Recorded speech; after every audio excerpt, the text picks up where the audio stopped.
ચાલો છોકરાઓ, આપણે આગળ વધીએ. આપણે આગળના વિડીયોની અંદર બે ક્વોન્ટમ આંક જે ખૂબ જ મહત્વના હતા તેને કમ્પ્લીટ કર્યા છે. તો આજે આપણે જઈએ ત્રીજા ક્વોન્ટમ આંકને સમજીએ. ત્રીજો ક્વોન્ટમ આંક છે આપણો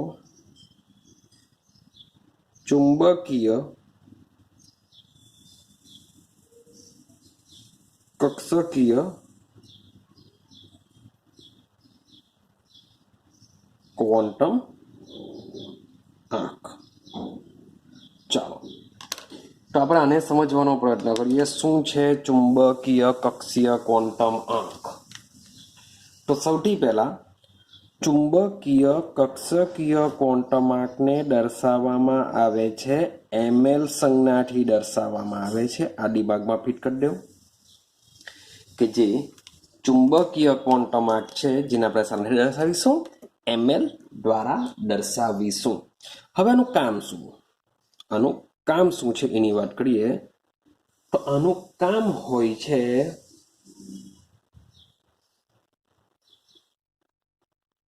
અવકાશમાં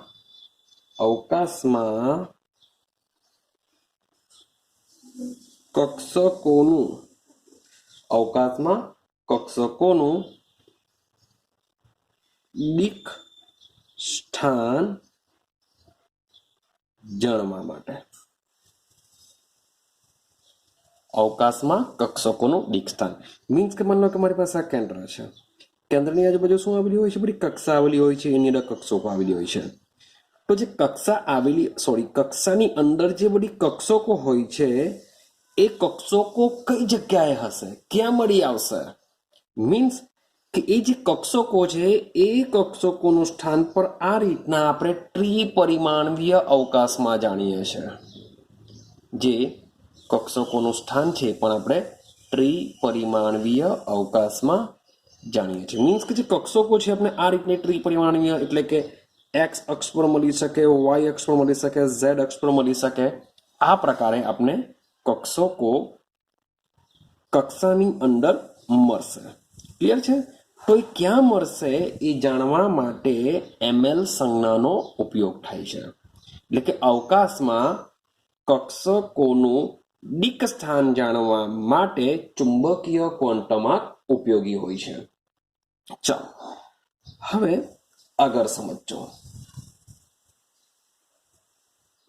ભાઈ કોઈ પણ પેટા કોષ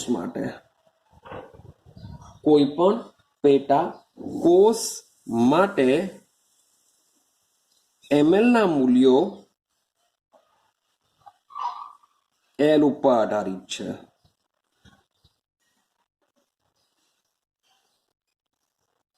કોઈ પણ પેટાકોષ માટે ml ના જે મૂલ્ય છે શાના પર આધાર રાખે છે? L ઉપર આધાર રાખે છે. અને એનું સૂત્ર છે કે ml is equal to twice L plus 1. Means કે ml ના જો મૂલ્ય કયા કયા છે એ જો તમારે જાણવું હોય તો એના માટેનું સૂત્ર છે ટ્વાઇસ L પ્લસ 1. અથવા તો તમે આ રીતના બી યાદ રાખી શકો કે ml બરાબર માઇનસ L થી 0 થી પ્લસ L. માઇનસ L થી 0 થી પ્લસ L આ રીતના શું હોય છે? ml ના મૂલ્યો હોય છે. ક્લિયર? ચાલો તો સમજો કેવી રીતે હશે. અથવા તો એક બીજી રીતના બી દર્શાવી શકાય કે ml is equal to minus L. તો માઇનસ L ની જગ્યાએ minus L minus L minus 1 minus L minus 2 up to આ રીતના જશે 0 સુધી. સેમ અહીંયા શું થશે? 0 1 સો આ રીતના આગળ વધશે અને છેલ્લે આવશે L માઇનસ 2 L માઇનસ 1 અને લાસ્ટમાં આવશે L. એટલે કે માઇનસ L થી 0 થી પ્લસ L. કઈ ખબર પડે છે? માઇનસ L થી 0 0 થી પ્લસ L સુધીના વેલ્યુ હોય છે ml ની. ચાલો સમજીએ. માની લઉં એક્ઝામ્પલ લઈએ કે L ની વેલ્યુ છે 0. L ની વેલ્યુ શું છે? 0 છે. તો ml ના શક્ય મૂલ્યો કયા કયા હોઈ શકે? તો ml ના શક્ય મૂલ્ય માટે જોઈએ ટ્વાઇસ l +1 આ સૂત્ર છે, એની અંદર આપણે અપ્લાય કરીએ l ની વેલ્યુ 0 +1, 2 × 0 0 થશે, +1 એટલે કે એની વેલ્યુ કેટલી આવશે? 1 આવશે. આટલું ક્લિયર? હવે l બરાબર 0 એટલે કક્ષક કઈ આવે? s કક્ષક આવે. યાદ કરો આગળનો વિડીયો કે l નું મૂલ્ય 0 છે, એનો મતલબ શું થાય? s કક્ષક. ને s કક્ષક માટે ml કેટલો આવ્યો? 1 આવ્યો. ml = 1 આવ્યો. તો આનો મતલબ એમ થાય કે ml નું મૂલ્ય 1 જ આવેલું છે. એનો મતલબ એમ થશે કે ભાઈ s ની કોઈ પેટા કક્ષક નથી. યાદ રાખજો, કોઈ પેટા કક્ષક નથી. એસ જાતે જ એકલો છે. જે ઘર છે એ ઘરમાં જાતે એક આખું એક એવું સમજો કે કોઈ પણ રૂમ નથી. એસ નું જો ઘર હોય તો એસ માં કોઈ રૂમ હોતા નથી. ટોટલ 4 દિવાલો જ હોય છે, એમાં બીજું કંઈ જ હોતું નથી. બસ એસ ની કોઈ પેટા કક્ષક નથી. ક્લિયર? આઈડિયા આવે છે? કે માની લો કે મારી પાસે એક ઘર હોય તો આ રીતના એસ નું ઘર હોય, મીન્સ કે એમાં કોઈ પણ જાતના કોઈ પણ રૂમ હોતા નથી, જાતે એસ જ હોય છે. ચાલો આગળ સમજજો. હવે માની લો કે એલ ની વેલ્યુ હોય છે 1, તો ml માં મૂકીએ. ટ્વાઇસલ +1 સૂત્રમાં જો આપણે અપ્લાય કરીએ તો શું થશે? તો 2 l ની વેલ્યુ 1 મૂકી દઉં, +1 એટલે કે આન્સર આવશે 3. ચાલો હવે l બરાબર 1. હવે l બરાબર 1 એટલે સમજો, યાદ કરો કઈ કક્ષક આવશે? p કક્ષક. યાદ છે ને? l બરાબર 1 એટલે આવશે p કક્ષક. ચાલો તો p કક્ષક છે તો ml ની વેલ્યુ શું થશે એ જોઈએ.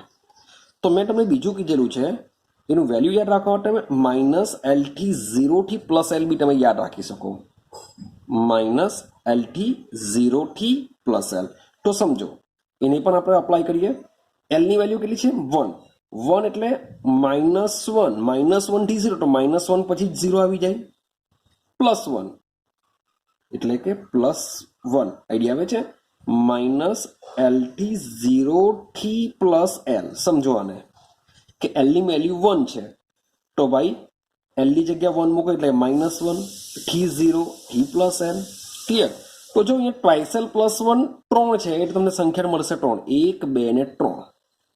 કેટલી સંખ્યા મળશે? 3 સંખ્યા મળશે. હવે સમજો કે l બરાબર 1 એટલે કઈ કક્ષક છે? p કક્ષક છે. કઈ કક્ષક છે? p કક્ષક છે. ને વેલ્યુ કેટલી આવી? 3.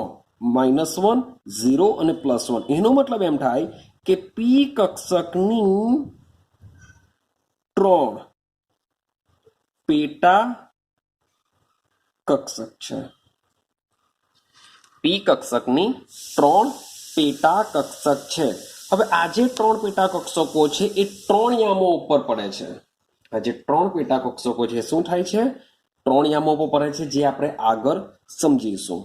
ક્લિયર છે? પણ તમને ખાલી કહી રાખો થોડુંક યાદ રહેવા માટે કે આ જે 3 યામો છે જેને દર્શાવીશું, મીન્સ કે માની લો કે આ 3 આ રીતના યામ આવશે ત્રિપરિમાણીય દિશામાં, તો એ જે બધી કક્ષકો છે એ કક્ષકો x, ચાલો અહીંયા z લઈ લઈએ, z x y, તો ભાઈ x અક્ષ પર છે, y અક્ષ પર છે, z અક્ષ પર છે. આ રીતના 3 કક્ષકો તમને જોવા મળશે. ક્લિયર થાય છે? એટલે p ની કેટલી પેટા કક્ષકો જોવા મળશે? 3 પેટા કક્ષકો તમને જોવા મળશે. આઈડિયા આવે છે? ચાલો આગળ વધીએ. આપણે માની લઈએ કે ભાઈ l બરાબર 2 હોય. હવે જો l બરાબર 2 હોય તો શું થઈ શકે? સૌથી પહેલા ml ની વેલ્યુ જાણવાનો પ્રયત્ન કરીએ. તો ml ની વેલ્યુ શું છે? ટ્વાઇસલ +1. l ની જગ્યા 2 મૂકો તો 2 ને 2 4, 4 ને 1 શું થશે? 5. મીન્સ કે l બરાબર 2 માટે 5 પેટા કક્ષકો હશે. હવે l બરાબર 2. હવે જોજો એક બીજું કે ml ની વેલ્યુ આપણે શું કરીએ છીએ? -l થી 0 થી +l યાદ રાખીએ છીએ. ભાઈ 5 થી નથી લેવાના. આ તો 5 તો ખાલી સંખ્યા બતાવશે. આપણે તો l ની વેલ્યુ જોવાની છે. l બરાબર 2 છે એટલે -2 થી 0. -2 થી 0 નો મતલબ શું થાય?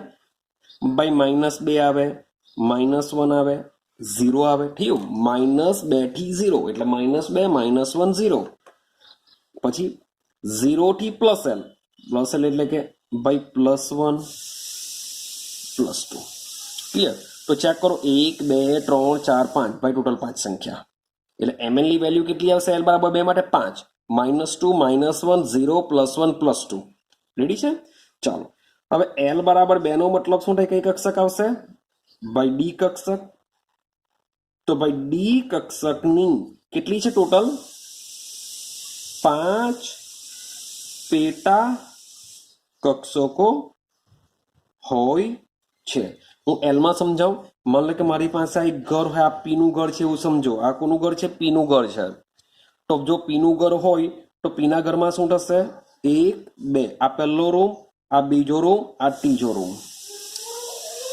પહેલો રૂમ બીજો રૂમ ત્રીજો રૂમ આ પ્રકારે શું હોય છે 3 રૂમ હોય છે માન લો આ પી નું ઘર છે ભાઈ માન લો કે મારી પાસે આ ડી નું ઘર છે તો ડી ના ઘરમાં શું થશે આ પહેલો રૂમ બીજો રૂમ ત્રીજો રૂમ ચોથો રૂમ પાંચમો રૂમ 1 2 3 4 5 રૂમ હોય છે એટલે કે એક ઘરની અંદર 5 રૂમ એટલે કે ડી કક્ષકની 5 પેટા કક્ષકો હશે આઈડિયા આવે છે ડી ની અંદર બીજી 5 પેટા કક્ષકો પી ની અંદર બીજી 3 પેટા કક્ષકો અને એસ ની અંદર કોઈ પેટા કક્ષક હોતી નથી ક્લિયર થાય છે હા કે ના સેમ ચલો હજુ આગળ જઈએ માન લો કે મારી પાસે l બરાબર 3 હોય l બરાબર 3 હોય તો ml ની વેલ્યુ કેટલી થશે ટ્વાઇસ l + 1 સૂત્રની અંદર જો મૂકું તો શું થશે તો ભાઈ 3 ની અહીંયા 3 જો મૂકી દઉં તો 2 × 3 + 1 એટલે કે શું થશે 3 દુ 6 ને 7 શું આન્સર આવશે 7 આન્સર આવશે હવે હવે 7 કેવી રીતના આવે તો ml ની વેલ્યુ ચેક કરો -l થી 0 થી +l થવાનું આ સૂત્ર છે આપણી પાસે તો ભાઈ -3 એટલે કે -3 -2 -1 0 +1 +2 +3 તો 1 2 3 4 5 6 7 ટોટલ વેલ્યુ થઈ ગઈ 7 હવે l બરાબર 3 નો મતલબ થાય કઈ કક્ષક આવે f કક્ષક આવે તો f કક્ષકની ટોટલ કેટલી છે 7 પેટા કક્ષકો હોય છે એટલે કે માન લો કે જો f નું જો ઘર હોય તો f ના ઘરની અંદર બીજા 7 રૂમ હશે એવું સમજીને ચાલો બીજા કેટલા હશે 7 રૂમ હશે ક્લિયર થાય છે તાબડતોબ તમારે શું કરવું પડશે યાદ રાખવું પડશે માન લો કે હજુ બી આપણે અગાડી જઈએ તો l બરાબર આપણે મૂકી દઈએ 4 તો હવે વિચારો ml નું મૂલ્ય કેટલું આવશે -4 -3 -2 -1 0 +1 +2 +3 +4 અથવા સંખ્યા જાણવી હોય તો ટ્વાઇસ l + 1 4 દુ 2 ડબલ કરી દો 4 દુ 8 +1 એટલે કે 9 આન્સર આવી જશે કેટલો આન્સર આવશે 9 આન્સર આવી જશે ચાલો l બરાબર છે એટલે કઈ કક્ષક જી કક્ષક આવશે તો જી કક્ષકની વાત કરીએ જી માં પેટા કક્ષક કેટલી આવા ક્વેશ્ચન બી નીકળી શકે કે પેટા કક્ષકની સંખ્યા કેટલી આવશે તો 9 આવશે એક આઈડિયા આવે છે સમજો તો માની લો કે હું તમને પૂછું કે h માં પેટા કક્ષક કેટલી h માં પેટા કક્ષક કેટલી તો ભાઈ h ક્યારે આવે h હશે l નું મૂલ્ય 5 હોય તો જો l નું મૂલ્ય 5 હોય તો એ h કક્ષક કહેવાશે હવે l નું મૂલ્ય 5 છે માટે ml ની વેલ્યુ કેટલી આવશે ટ્વાઇસ l + 1 5 દુ 10 ને 11 હા કે ના તો ભાઈ h ની અંદર 11 પેટા કક્ષકો હશે h ની અંદર શું હશે 11 પેટા કક્ષકો હશે તો સિમ્પલ રીતના છે તો આપણે એને જરાક દર્શાવવાનો પ્રયત્ન કરીએ સમજજો માન લો કે મારી પાસે l નું મૂલ્ય છે અહીંયા લઈ લઈએ આપણે પેટા સંકેત લઈ લઈએ અહીંયા લઈ લઈએ કક્ષકોની સંખ્યા લઈ લઈએ તો સમજો તો l નું મૂલ્ય શું આવે 0 આવી શકે 1 2 3 4 5 સો ઓન 6 7 બી આવી શકે, જે લેવો એટલે આવી શકે. હવે સંજ્ઞા S P D F G H I so on એ પણ આવી શકે છે. હવે કક્ષકોની સંખ્યા, તો સૂત્ર શું છે? ટ્વાઇસેલ પ્લસ 1. તો ટ્વાઇસેલ પ્લસ 1 સૂત્ર મૂકો તો આમાં આવશે 1. વિચારતા જાઓ, ટ્વાઇસેલ પ્લસ 1 એલ ની જગ્યા 1 મૂકો તો 1 ગુણ્યા 1 ટ્વાઇસ, સોરી 2 ગુણ્યા 1 વત્તા 1 ટોટલ 3 મળશે. વિચારો, 2 2 4 ને 1 5, 3 દુ 6 6 ને 1 7, 4 દુ 8 8 ને 1 9, 5 દુ 10 10 ને 1 11. તો બબ્બેનો ગારો તમને જોવા મળે. જો 2 ઉમેરો 3, 3 માં 5, 5 માં 7, 7 માં 9, 9 માં 11, 11 માં 13. હવે પછી કેટલી આવશે? આઈમાં 13 સંખ્યા આવશે. ક્લિયર થાય છે? તો આ પ્રકારે હોય છે. પાછું જો રિવિઝન કરું, જે એસ કક્ષક છે, એસ કક્ષકની કોઈ પેટા કક્ષક નથી, એસ જાતે એક જ છે. જે પી કક્ષક છે, પી કક્ષકની અંદર 3 પેટા કક્ષકો છે, જેને આપણે પીએક્સ પીવાય ને પીઝેડ થી જાણીશું. જે ડી કક્ષક છે, ડી કક્ષકની 5 પેટા કક્ષકો હોય છે. ક્લિયર છે? એના પણ નામ આપણે જાણીશું આના પછીના ટોપિકોની અંદર. જે એફ છે એ એફની 7 પેટા કક્ષકો છે. અને લાસ્ટમાં લાસ્ટ મીન્સ કે તમારે એસપીડીએફ આટલાની બી પેટા કક્ષકો તમારે યાદ રહેવી જ જોઈએ. અને પછી જે જી છે, જીમાં આવશે 9, એચમાં આવશે 11, હજુ આઈ પાસે જશો તો એ આવશે 13 આવશે. ક્લિયર થયું? ચાલો હવે આપણે બસ તમારે ક્વોન્ટમ ચુંબકીય ક્વોન્ટમ આંકની અંદર તમારે આટલું યાદ રાખવાનું છે. હવે સમજો, એક બીજી વાત તમને કહું કે આ જે એલની વેલ્યુ હશે તો મને એમએલની વેલ્યુ મળશે. જો મારી પાસે એલની વેલ્યુ હોય તો મને એમએલની વેલ્યુ મળે. પણ આ જે એલની વેલ્યુ છે એ એલની વેલ્યુ મને શાના પરથી મળે છે? એન પરથી મળે છે. ક્લિયર થાય છે? મીન્સ કે એનની વેલ્યુ હોય તો મને એલ મળે, એનની વેલ્યુ હોય તો એલ મળે, એલની વેલ્યુ હોય તો મને એમએલ મળે. મીન્સ કે આ જે 3 ક્વોન્ટમ આંક છે એ એકબીજા સાથે જોડાયેલા છે. ક્લિયર છે? જે કોઈ પણ કક્ષક, તમને વાત કરું, કોઈ પણ કક્ષક લઈ લો, કોઈ પણ કક્ષક, તો કોઈ પણ કક્ષક માટે એન, એલ અને એમએલ ના મૂલ્યોનો સેટ હોય છે. કોઈ પણ કક્ષક માટે એન, એલ અને એમએલ નો શું હોય છે? સેટ હોય છે.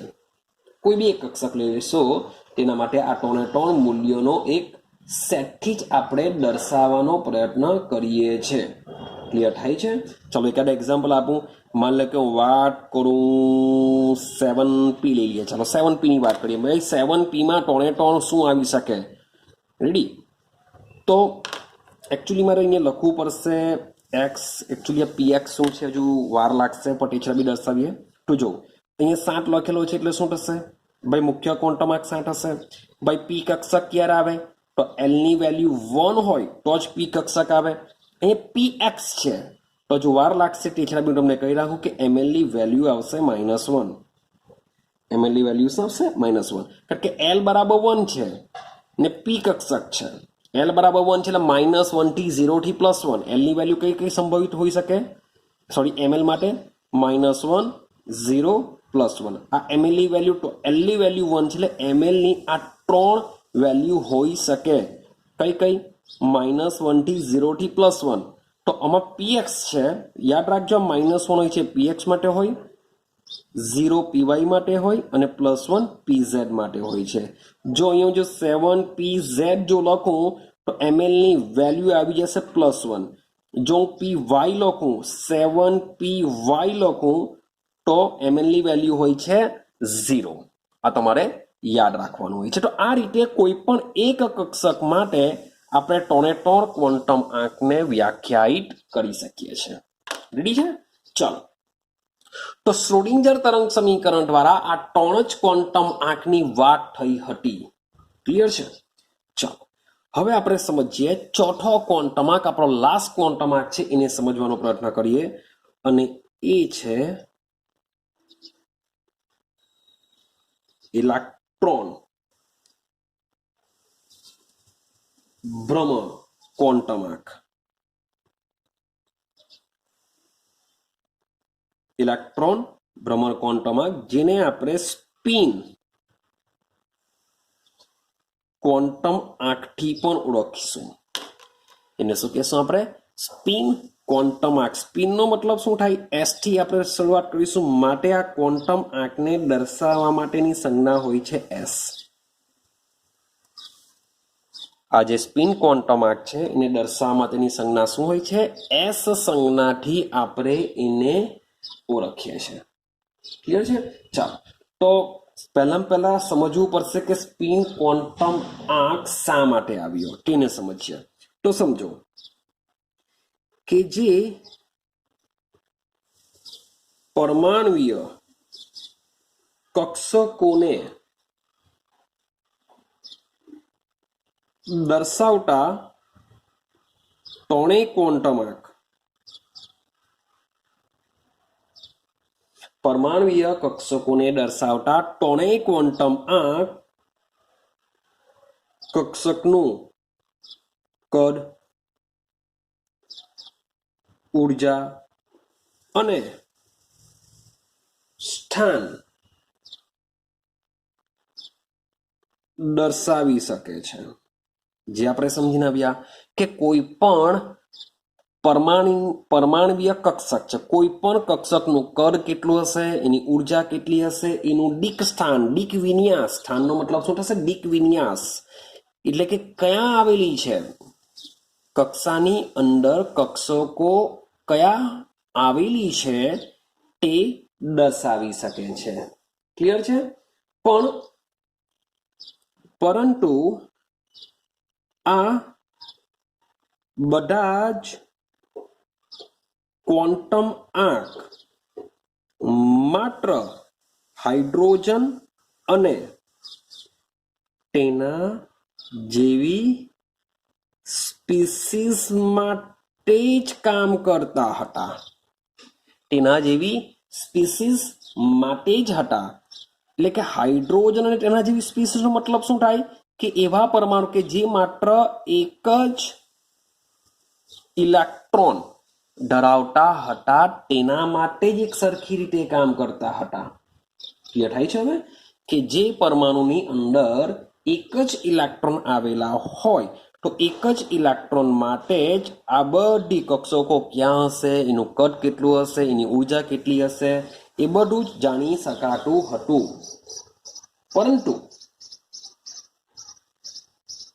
પરંતુ પરમાણુની વાત ચાલે છે તો ભાઈ એક કરતા વધારે ઇલેક્ટ્રોન બી હોઈ શકે છે. પરંતુ એકથી વધુ ઇલેક્ટ્રોન માટે મેળવેલા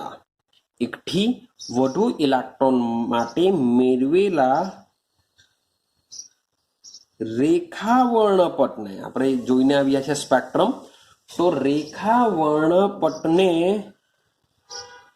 સમજવા માટે અપૂરતા હતા.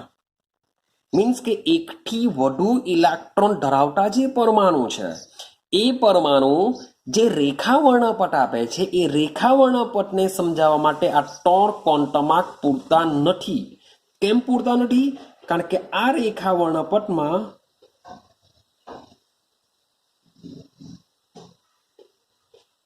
કેટલીક રેખા ડબલેટ અને ટ્રિપલેટ જોવા મળે છે. ડબલેટનો મતલબ એમ થાય કે બે રેખાઓ ખૂબ જ નજીક હોય. ટ્રિપલેટનો મતલબ એવો થાય કે ત્રણ રેખાઓ એકદમ નજીક હોય છે. ક્લિયર? તો આ જે ડબલેટ છે, જે ટ્રિપલેટ છે, એવી રેખાઓને સમજવા માટે આ ત્રણ ક્વોન્ટમ આંક કેવા છે? અપૂરતા છે. આ ત્રણ ક્વોન્ટમ આંક દ્વારા આ ડબલેટ અને ટ્રિપલેટને સમજાવી શકાતું નથી. માટે ઈસવીસન 1925ની અંદર, ઈસવીસન 1925માં આવ્યો જ્યોર્જ હુલનબેર્ગ याद रखो वैज्ञानिकનું નામ પૂછી શકાય કે ભાઈ સ્પિન ક્વોન્ટમ આંકની શોધ કયા વૈજ્ઞાનિકે કરી છે? તો જ્યોર્જ ઉહલેનબેક અને સેમ્યુઅલ ગાઉડ સ્મિથ. યાદ રાખજો નામ, ગાઉડ સ્મિથ. તો જ્યોર્જ ઉહલેનબેક અને સેમ્યુઅલ ગાઉડ સ્મિથે ચોથો ક્વોન્ટમ આંક, એ ચોથા ક્વોન્ટમ આંકનું નામ શું છે? ઇલેક્ટ્રોન ભ્રમણ ક્વોન્ટમ આંકની શોધ કરી. ચાલો હવે કેવી રીતના શોધ કરી, એ લોકોએ શું કહેવા માંગે છે એને આપણે સમજીએ. હવે સમજો, જેમ પૃથ્વી પોતાની ધરીથી સૂર્યની આજુબાજુ ફરે છે. હા કે ના? કે પૃથ્વી છે, પૃથ્વી પોતાની ધરી ઉપર સૂર્યની આજુબાજુ ભ્રમણ કરે છે અથવા ફરે છે. તે જ પ્રમાણે ઇલેક્ટ્રોન પણ પોતાની ધરી પર કેન્દ્રની આજુબાજુ ફરે છે અથવા તો ભ્રમણ કરે છે. ક્લિયર થાય છે કે જેમ પૃથ્વી પોતાની ધરી પર સૂર્યની આજુબાજુ ભ્રમણ કરે છે, તે જ પ્રમાણે ઇલેક્ટ્રોન પણ કેન્દ્રની આજુબાજુ ભ્રમણ કરે છે. હવે સમજો કે ભાઈ ઇલેક્ટ્રોનની વાત કરીએ, ઇલેક્ટ્રોનને ભાર પણ છે અથવા દર છે, અને સાથે સાથે ભાર છે, દર છે, અને સાથે આંતરિક ભ્રમણ છે. મીન્સ કે ઇલેક્ટ્રોનનું દર પણ છે, ઇલેક્ટ્રોનનું વજન પણ છે, અને સાથે એ શું કરે છે? પોતાની ધરી પર ફરે છે, એટલે કે આંતરિક ભ્રમણ પણ છે. આઈડિયા આવે છે? આંતરિક ભ્રમણ પણ છે જ. મારે આંતરિક ભ્રમણ છે માટે જ આપણે એવું કહી શકીએ કે એને ભ્રમણ કોણીય ક્વોન્ટમ આંક હોવો જોઈએ, કે જે પોતાની ધરીની આજુબાજુ ફરે છે, માટે એને ભ્રમણ કોણીય ક્વોન્ટમ આંક હોવો જોઈએ.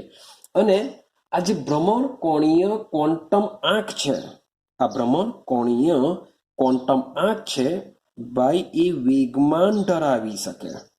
એ શું ધરાવી શકે? વેગમાન ધરાવી શકે.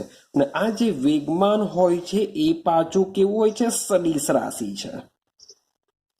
વેગમાન કેવું છે? સદિશ રાશિ છે. હવે સદિશ રાશિનો મતલબ શું થાય? કે જેને દિશા સાથે લેવા દેવા હોય છે. આપણે એવું કહીએ છીએ ફિઝિક્સમાં કે સદિશ રાશિનો મતલબ એવો થાય કે એને દિશા સાથે લેવા દેવા હોય છે. ક્લિયર છે? તો મીન્સ કે ઇલેક્ટ્રોન પણ શું છે? ભ્રમણ કરે છે. તો જો ભ્રમણ કરતો હોય, એને દિશા સાથે લેવા દેવા હોય, તો એ બે પ્રકારનું ભ્રમણ કરશે. શું કરશે? જે બે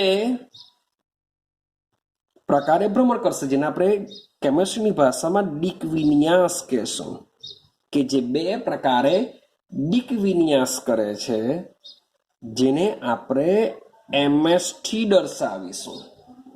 જેને આપણે શું કહેશું? MS થી દર્શાવીશું. અને આ જે MS ના જે મૂલ્ય હોય છે, એક હોય છે +1/2 હોય છે, એક હોય છે -1/2 હોય છે.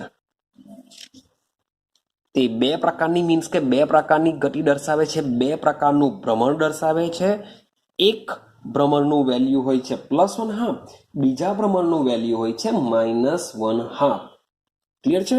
તો આ +1/2 અને -1/2 ની વાત કરીએ. જો આ +1/2 છે તેને ઉપરની તરફ યાદ રાખજો, જે +1/2 છે એમ તો એકચ્યુઅલી કહી નહીં શકીએ કે +1/2 એટલે કે ઉપરની દિશા, કારણ કે જાણી નહીં શકીએ આપણે, પણ તેમ છતાં બી આપણે એવું માનીએ કે જે +1/2 છે તેને ઉપરની દિશા વડે, -1/2 છે તેને નીચેની દિશા વડે દર્શાવીએ, અથવા તો +1/2 ને નીચેની દિશા વડે દર્શાવો તો -1/2 ને ઉપરની દિશા વડે દર્શાવો. એમ જોવા જઈએ તો જો તમારો ઇલેક્ટ્રોન ઘડિયાળની દિશામાં ફરે, ક્લોકવાઇઝ જો રોટેશન કરતો હોય, ક્લોકવાઇઝ ભ્રમણ કરતો હોય, તો આવા કિસ્સામાં ms નું મૂલ્ય હોય છે +1/2. જો ઇલેક્ટ્રોન ઘડિયાળની કાંટાની દિશામાં ફરતો હોય, એટલે કે ક્લોકવાઇઝ, કેન્દ્રની આજુબાજુ પોતાની ધરી ઉપર ક્લોકવાઇઝ ફરતો હોય, તો ms ની વેલ્યુ કઈ હોય છે? +1/2 હોય છે. સેમ આના કરતા ઉલટું કે ઘડિયાળની કાંટાની વિરુદ્ધ દિશામાં, એટલે કે એન્ટી ક્લોકવાઇઝ જો રોટેશન કરતો હોય, ભ્રમણ કરતો હોય, તો જે ms ની વેલ્યુ છે એ -1/2 લેવામાં આવે છે. પણ તમને જ્યારે ક્વેશ્ચન પૂછવામાં આવે છે ત્યારે એ ક્વેશ્ચનની અંદર કે ભાઈ ઇલેક્ટ્રોન ઘડિયાળના કાંટાની દિશામાં ફરતો હોય કે ભાઈ ઘડિયાળના કાંટાની વિરુદ્ધ દિશામાં ફરતો હોય એવું કહેવામાં આવતું નથી. માટે જે ચોથો ક્વોન્ટમ આંક છે એ ms ની વેલ્યુ તમે ક્યાં +1/2 લઈ શકો અથવા તો -1/2 લઈ શકો, તમને ખોટું નહીં આપશે. અથવા તો તમને જો +1/2 પૂછાયેલું હોય કે -1/2 પૂછાયેલું હોય તો પણ તમને એની કક્ષકમાં દર્શાવવાનું હોતું નથી. રેડી? તો જો ms ની વેલ્યુ પૂછે, ચોથો ક્વોન્ટમ આંકનું મૂલ્ય જો પૂછે તો ક્યાં +1/2 લખી શકો, ક્યાં -1/2 લખી શકો. ક્લિયર છે? તો આ છે તમારો ચોથો ક્વોન્ટમ આંક. અને આ બંને ઇલેક્ટ્રોન, બે ઇલેક્ટ્રોન જે એકબીજાથી વિરુદ્ધ દિશામાં ગતિ કરતા હોય છે, એક ક્લોકવાઇઝ કરતા હોય તો એક એન્ટી ક્લોકવાઇઝ કરતા હોય છે. ક્લિયર છે? તો અહીં તમારા 4 ક્વોન્ટમ આંકને આપણે કમ્પ્લીટ કર્યા. તો એકંદરે આપણે જોઈએ, થોડુંક રિવિઝન કરીએ કે 4 ક્વોન્ટમ આંક શું કામ કરે છે. તો સૌથી પહેલા જોઈએ મુખ્ય ક્વોન્ટમ આંક. ચલો યાદ કરો કે મુખ્ય ક્વોન્ટમ આંકનું કામ શું? તો સૌથી પહેલા એને n થી દર્શાવવામાં આવે. શું દર્શાવવામાં આવે? n થી. આ n શું વ્યાખ્યાયિત કરે? બાય કોષ વ્યાખ્યાયિત કરે. k કોષ, l કોષ, m કોષ, એ કોષ વ્યાખ્યાયિત કરે છે. ચાલો હવે આ કોષની અંદર શું આવશે? કક્ષક આવશે. તો મુખ્ય ક્વોન્ટમ આંકનું કામ શું છે? કક્ષકનું કદ દર્શાવવાનું. કક્ષકનું કદ. અને મોટે ભાગે શું કરે છે? કક્ષકની ઉર્જા અથવા તો શક્તિ બી નક્કી કરે છે. કક્ષકનું કદ અથવા તો ઉર્જા અથવા શક્તિ નક્કી કરે છે. બીજા ક્વોન્ટમ આંકની વાત કરીએ. બીજો ક્વોન્ટમ આંક શું છે તમારો? એઝેમ્યુથલ ક્વોન્ટમ આંક, અથવા તમે કહી શકો ગૌણ ક્વોન્ટમ આંક, અથવા તમે કહી શકો કોણીય વેગમાન ક્વોન્ટમ આંક. બધા નામ સેમ છે, જેને આપણે સ્મોલ l થી આપણે દર્શાવીશું. ક્લિયર છે? ચાલો હવે સમજો. હવે આ જે l છે, સ્મોલ l છે, સૌથી પહેલા એ પેટા કોષ તરીકે ઓળખાય છે. શું ઓળખાય છે? પેટા કોષ. અને એનું કામ શું છે? કક્ષકનો આકાર જાણવા માટેનો કામ હોય છે. કક્ષકનો આકાર કયો હોય છે એ જાણવા માટે ઉપયોગી છે. ક્લિયર છે? ચાલો ભાઈ, દરેક પેટા કોષની સંખ્યા n જેટલી હોય, જે આપણે આગળ વાત કરેલી છે. એ જાણવા માટે પેટા કોષની સંખ્યા જાણવા માટે સૂત્ર શું છે આપણી પાસે? યાદ કરો, n twice l plus 1.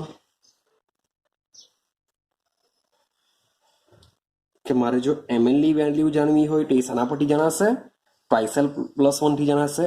પણ મારે જો l ની વેલ્યુ જાણવી હોય કે l કેટલો છે, તો એનો હોય છે 0 થી n - 1. 0 થી n - 1. તો મીન્સ કે n જેટલી હશે એટલી જ આની સંખ્યા આવશે. એ આપણે આગળના વિડીયોમાં વાત કરી છે.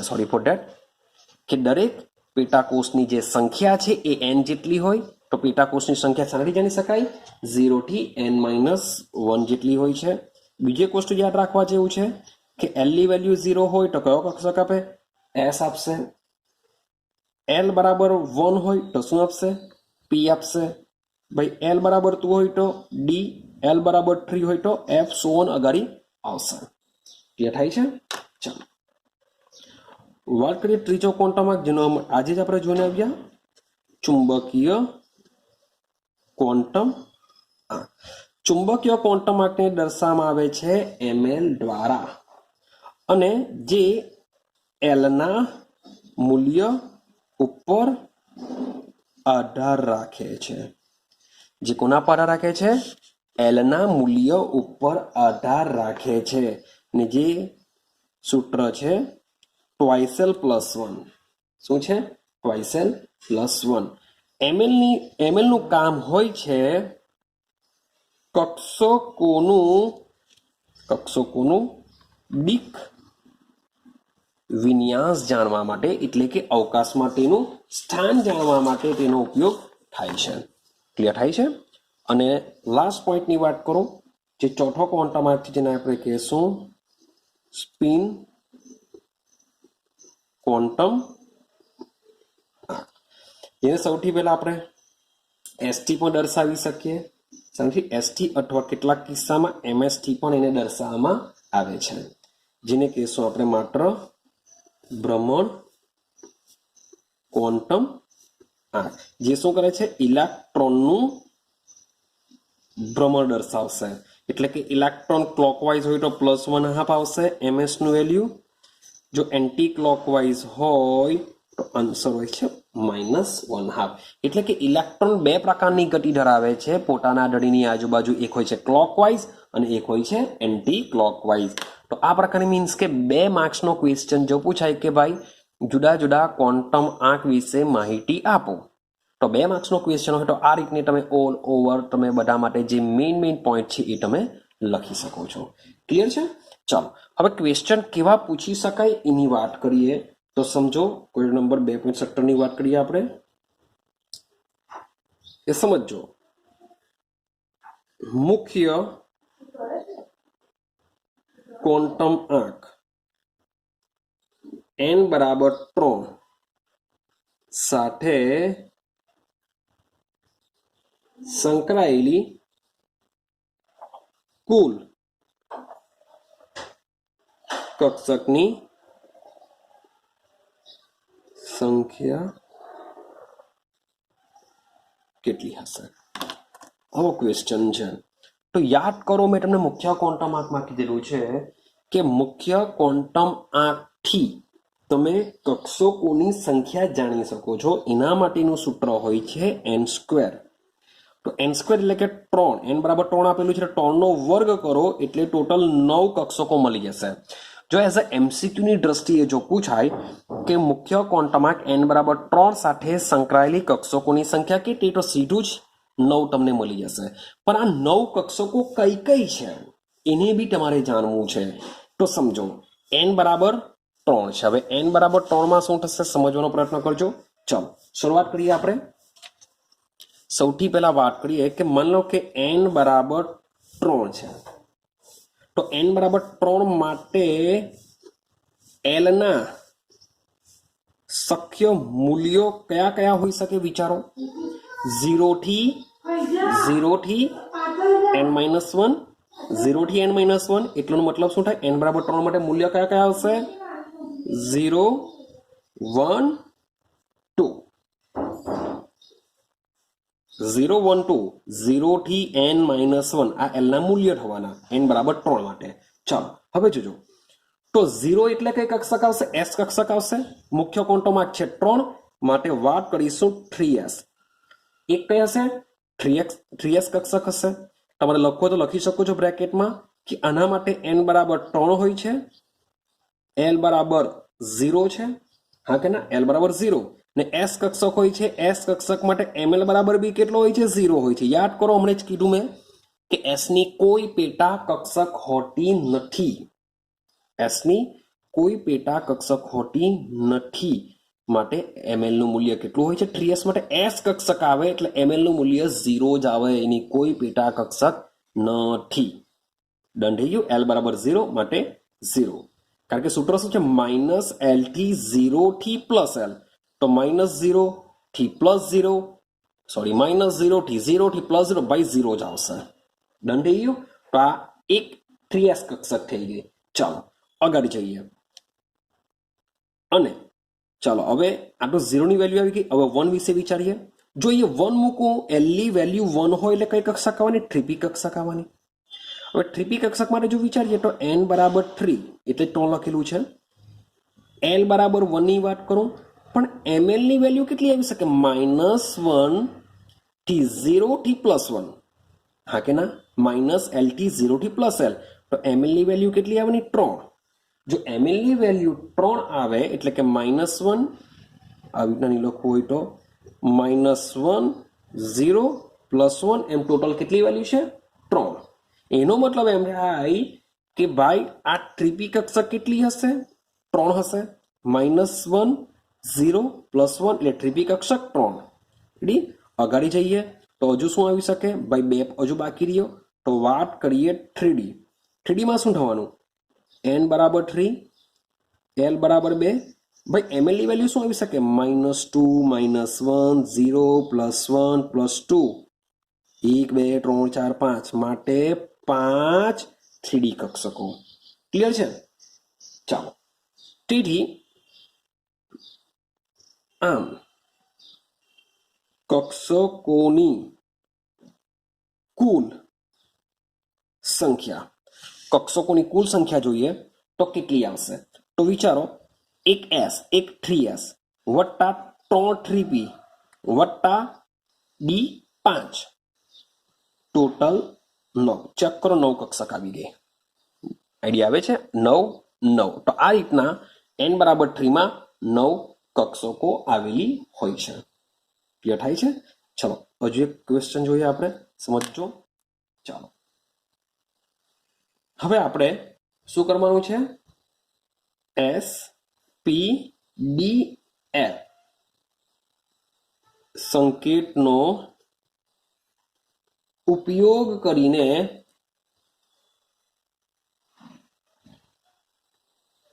ક્વોન્ટમ આંક દર્શાવતી કક્ષકોનું શું કરવાનું છે આપણે વર્ણન કરવાનું છે ચાલો જોજો તો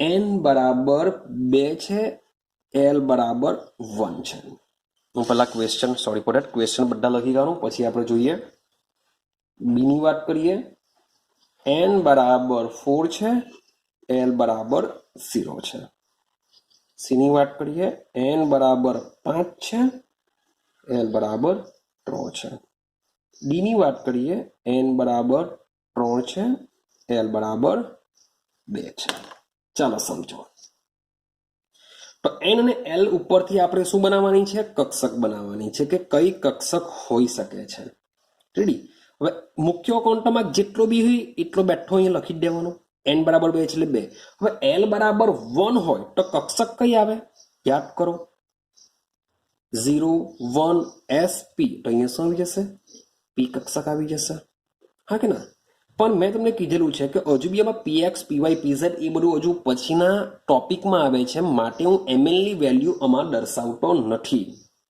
ચલો n બરાબર 4 છે એટલે 4 l બરાબર 0 છે એટલે s કક્ષક 4s બનશે n બરાબર 5 છે એટલે 5 l બરાબર 3 આવે એટલે s p d f પણ 0 થી આવે 0 1 2 3 એટલે s p d f 5f આવશે n બરાબર 3 એટલે 3 l બરાબર 2 છે એટલે 0 1 2 s p d તો આન્સર શું આવશે 3d આવશે તો આ પ્રકારના થોડા ક્વેશ્ચન મેં તમને આગળના વિડીયોમાં આપેલા પણ હતા પણ હજુ પણ 4 ક્વોન્ટમ આંકનો ઉપયોગ આપણે કેવી રીતના કરીશું જે હજુ પણ આપણે ટોપિક ભણવા પડશે પછી જ આપણે ખબર પડશે કે આપણે જ્યારે કક્ષકોના આકાર વિશે ભણીશું ત્યાર પછી આપણને ml ની વેલ્યુ ખબર પડશે કે ml ની વેલ્યુ શું આવી શકે ક્લિયર તો એમએલની વેલ્યુ જાણવા માટે આપણે સૌપ્રથમ કક્ષકોના આકારને સમજવા પડશે. તો હવે આના પછીનો જે ટોપિક છે એ પરમાણ્વીય કક્ષકોનો આકાર છે. એ આકારને સમજીશું તો જ આપણને એમએલની વેલ્યુ આઈડિયા આવશે. ક્લિયર છે? તો હજુ પણ થોડીક રાહ જુઓ, વેઇટ એન્ડ વોચ કરો. તો નેક્સ્ટ વિડીયોની અંદર આપણે વાત કરીશું કક્ષકોના આકાર વિશે.